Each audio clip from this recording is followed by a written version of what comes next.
یہ جو میں نے ایک واقعہ سنایا تھا کہ میں جہاز میں جا رہا تھا, ایک صاحب میرے پاس آ کے بیٹھ گئے, بڑے وہ کوئی ٹی وی کے کوئی بڑے مشہور اداکار بھی تھے, اب ان کو نہیں پتہ چلے گا, پرانی بات ہو گئی.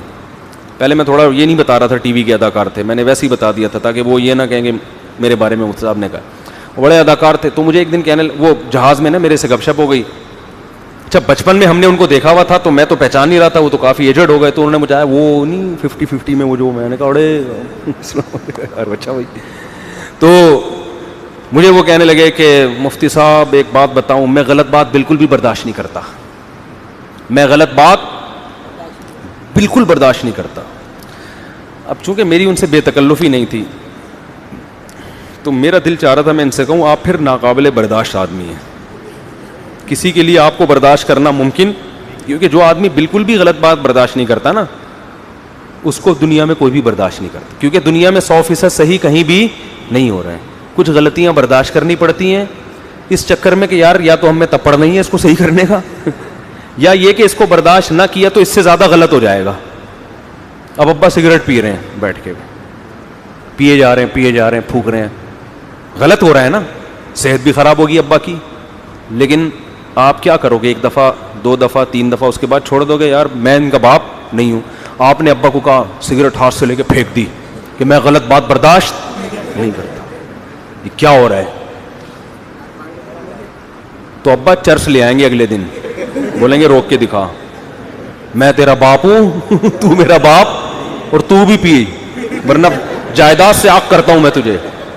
تو بڑے کو تو یہی ہوتا ہے. ایسا آدمی گھریلو زندگی میں ناکام ہے, کیونکہ بھائی بیوی میں بھی کچھ آڑی ترچھی ہوتی ہے, کچھ نہ کچھ الٹی سیدھی, بیویوں کی بھی برداشت کرنی پڑتی ہے, اولاد کی بھی برداشت کرنی پڑتی ہے, کچھ سالے بھی الٹے سیدھے ہوتے ہیں, پتہ نہیں کیا موڈ تھا, مجھے کہہ رہا تھا یہ, پتہ نہیں تمہیں تو نہیں کہہ رہا تھا یہ, مجھے کہہ رہا تھا, مطلب پوچھ رہا ہوتا ہے آدمی اس کا, یہ تمہیں کہہ رہا ہے یا مجھے کہہ رہا ہے, مجھے کہہ رہا ہے تو بہت غلط کہہ رہا ہے. تو آدمی کہتا ہے چلو پوچھو ہی نہیں کس کو کہہ رہا ہے, فرض کر لو کہ یہ اس کو کہہ رہا ہے نکل لیا وہاں سے برداشت. وہی لطیفہ سناتا ہوں نا میں اکثر, ایک طاقتور آدمی جا رہا تھا, اس کو شو مارنے کا شوق تھا, اس کے ساتھ ایک کئی دبلا سا آدمی گزرا, اس موٹے طاقتور نے اس کو دھکا دے کے نا گرا دیا ایسے ہی, بس کیا کر لے گا. اب یہ دبلا جب گرا ہے, غلط بات ہوئی نا اس کے ساتھ, کیا اس کو بڑا غصہ آیا. اب اس نے جب سامنے دیکھا کہ یار یہ تو اتنا پاورفل ہے, تو اس نے کہا بیٹا اگر میں نے برداشت نہیں کیا نا تو ایک اور دھکا دے گا, یہ جتنی ذلت ابھی ہوئی ہے اتنی ہی اور ہوگی, کمپرومائز کرنا چاہیے نا. تو اب اس نے کیا کیا, دماغ کے تیز ہوتے ہیں باریک لوگ, اس نے بولا یہ آپ نے میرے ساتھ مذاق کیا ہے یا سنجیدگی سے دھکا دیا ہے. اس کا خیال تھا یہ کہے گا میں مذاق کر رہا تھا, ظاہر ہے ایسے موقع پہ لوگ کیا کر رہے ہوتے ہیں, مذاق. تو جب یہ کہے گا میں مذاق کر رہا تھا تو میں ہنسوں گا, ارے اچھا مذاق کر, نکل جاؤں گا, عزت بھی رہ جائے گی اور انتقام بھی نہیں دینا پڑے گا. تو وہ بڑا ہوشیار نالائق. تو اس دبلے نے اس موٹے سے پوچھا کہ آپ نے میرے ساتھ مذاق کیا ہے یا آپ سیریس تھے. اس نے کہا سیریس تھا میں.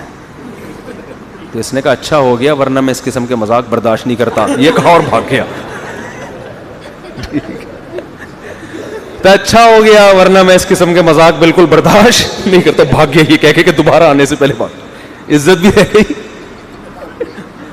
عقل مند تھا, کیونکہ ابھی بھی بے عزتی ہوئی ہے, لیکن بھائی اگر برداشت نہ کرتے تو اس سے زیادہ بے عزتی ہوتی, اس سے زیادہ بے عزتی ہوتی. تو لچکدار آدمی, لچک, ہمارے نبی میں کتنی لچک تھی, حالانکہ آپ سے زیادہ 100% صحیح دنیا میں اللہ نے کسی کو پیدا نہیں کیا, لیکن ساتھیوں کی بھی برداشت کر رہے ہیں. ہے وہی راز فاش کر دیا ایک صحابی نے, حاتب بن ابی بلتع رضی اللہ تعالیٰ, مسلمانوں کا راز فاش کر دیا. حضرت عمر نے حکم دیا گردن اڑائے ان کی. پوچھا بھائی کیوں فاش کیا, انہوں نے وجہ بیان کیا. آپ نے فرمایا چھوڑ دو, بدر میں شریک ہوئے, ان کی قربانی ہے, کتنا بڑا ظرف ہے کہ نہیں ہے, بھائی چھوڑ دو.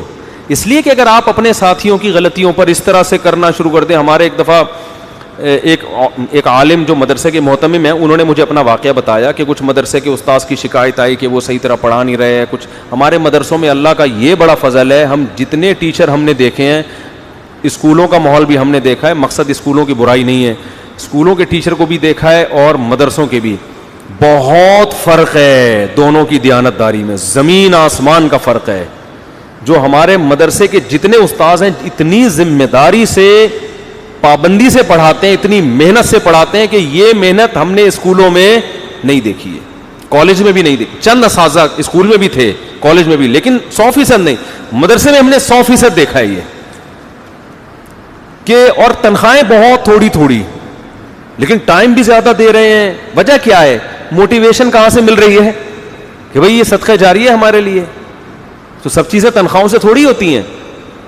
تو کچھ شکایتیں آئیں کہ آپ فلاں کو نکال دیں, فلاں کو نکال دیں, فلاں کو نکال دیں. انہوں نے کہا, جو مشورہ دینے والے تھے نا, ان کی فیکٹری تھی, انہوں نے کہا آپ کو جب اپنے ملازمین کی شکایت آتی ہے فوراً نکال دیتے ہیں؟ اس نے کہا نہیں نکالتے تو نہیں, تو فیکٹری بند ہو جائے گی, اس طرح نکالتے رہو بیٹھ. تو انہوں نے کہا آپ کو فیکٹری کی تو فکر ہے, مدرسے کی فکر نہیں ہے. تو یہ دین ہے, دین کو بچانے کے لیے بھائی 100% کون درست ہوگا؟ تو جس کی طبیعت میں, نیچر میں لچک نہیں ہے, فلیکسیبلٹی نہیں ہے, وہ دنیا میں کسی کام کا بولو نہیں. وہ بچوں پہ چنگیز خان بن جائے گا, بچے باغی ہو جائیں گے. تو وہ جہاز میں بیٹھے ہوئے میرے پاس کہ غلط بات بالکل بھی برداشت کرتا ہی نہیں. اچھا بھائی نہیں کرتے ہوگے یار, آپ ہی کر سکتے, ہم تو کر لیتے ہیں.